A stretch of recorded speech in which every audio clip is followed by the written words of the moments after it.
Hello, my honeys. Happy Easter. I'm headed over to Healthy Parents for Easter brunch this morning. Before we go, I want to talk through some mindset things that might come up for you on the holidays. I am a weight loss specialist. I do help my clients lose weight. And when the holidays come up, it can be a bit stressful because you're thinking, what should I do? Should I stay on plan? Should I go off plan? So I've written down some common questions that I tend to get around the holidays, and we're going to go through them rapid fire before I go over to Healthy Parents.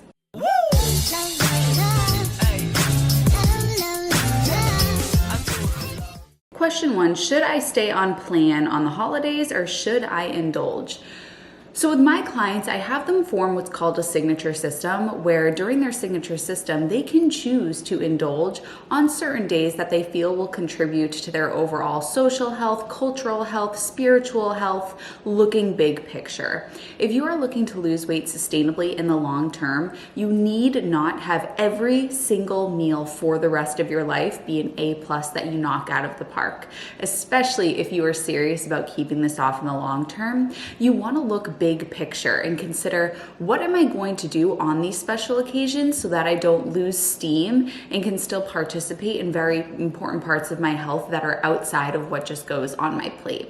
So whether or not you choose to indulge is an entirely personal decision. There is no yes, no, clear-cut right or wrong answer here. How do I not go off the rails if I do choose to indulge? So I'm headed over to my parents now, and it is still the morning, and I ate something this morning. I had a totally normal first meal. Please do not make the mistake of eating nothing leading up to the holiday meal because you want to I'm gonna indulge when I'm at the holiday meal, so I need to save up those calories. So if I eat less in the morning, then it will all even out. No. That is a trap, because what's gonna happen is you're gonna get super hungry, and then you're going to get to the occasion and you're gonna eat way more than if you ate something balanced in the morning. So I made sure to eat something as if it was just a totally normal day, a very nice hearty first meal of the day. So now going over to my parents, whereas if I didn't eat anything this morning, I would probably get to the brunch and end up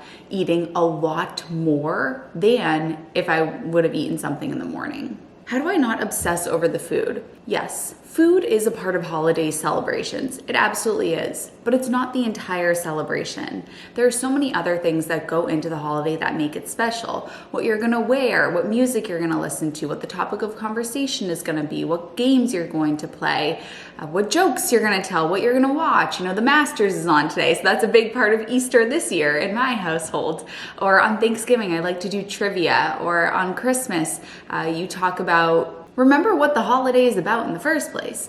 Especially if you are a spiritual person, then this is what the holiday really is all about. It's about taking a break and being with others. And on Thanksgiving, it's about giving thanks. So look at this more holistically and step back and look at all of the other parts of your health and your wellness that are a part of this celebration outside of just the food. Can I still indulge on the holidays and lose weight? Back to what I was saying at the beginning here, that if you are serious about being successful in the long term, then absolutely the answer is yes. If you're just here for a quick buck, just for some quick weight loss, you want to get it off as quickly as possible, rip it off, get that weight off, I'm just doing this 100% perfectly, you might end up losing steam. The slower you go, the faster you get there. We can look big picture, and if you're serious about forming something in the long term that you can stick to, then the answer is yes. You can still have these indulgences and in the long term lose weight. The next day, tomorrow, when you get on the scale, the number might be up because of the added sodium, and you're holding on to a bit of water weight, maybe you're a little bit inflamed. But this is not going to be a long-term thing that's going to stick around. If I choose to stay on plan, how do I talk to family about it? You don't owe anybody any explanation. Your body, your business. Your food, your business. You need not engage in this conversation if you don't want to. It's your body. You are a grown adult, and you have autonomy over what you put into your body. No explanations needed for other people. This is your business. And if you don't want to have that conversation, then say exactly that. I'm not comfortable having this conversation. Or you could kick the rock down the road and say, I would love to talk more about this. Could we talk about it maybe next weekend? I just want to kind of keep today about the holiday and not talk about food stuff. How do I resist temptation if I want to stay on plan? If you're choosing to stay on plan and you're feeling temptation toward the other foods that you're seeing, first recognize that it's normal. You're human. I tell people when I see John Mayer, I love that man, but it doesn't mean that I love my boyfriend any less, and it doesn't mean that I'm gonna leave my boyfriend for John Mayer. Just like when you see these other foods and you do have an attraction to them, don't freak out. Recognize that it's normal human nature and you are choosing to eat something else. So instead of saying, I'm not gonna eat the cookies, say, I am going to have this beautiful plate of fruit. It is time for me to head over to Healthy Parents because we're actually gonna film our monthly update today and I gotta get it moving. I'll see you there. We have made it to Healthy Parents and we have Healthy Mommy over here cooking up some pasta. So, looks like you're chopping up some veggies. Yeah. We got some lemons, some basil, some onions are just water sauteing. I think I see some roasted red peppers in there. The water is on for pasta. So we're gonna be adding in some of the diced tomatoes. Those have a beautiful color for it not being tomato season.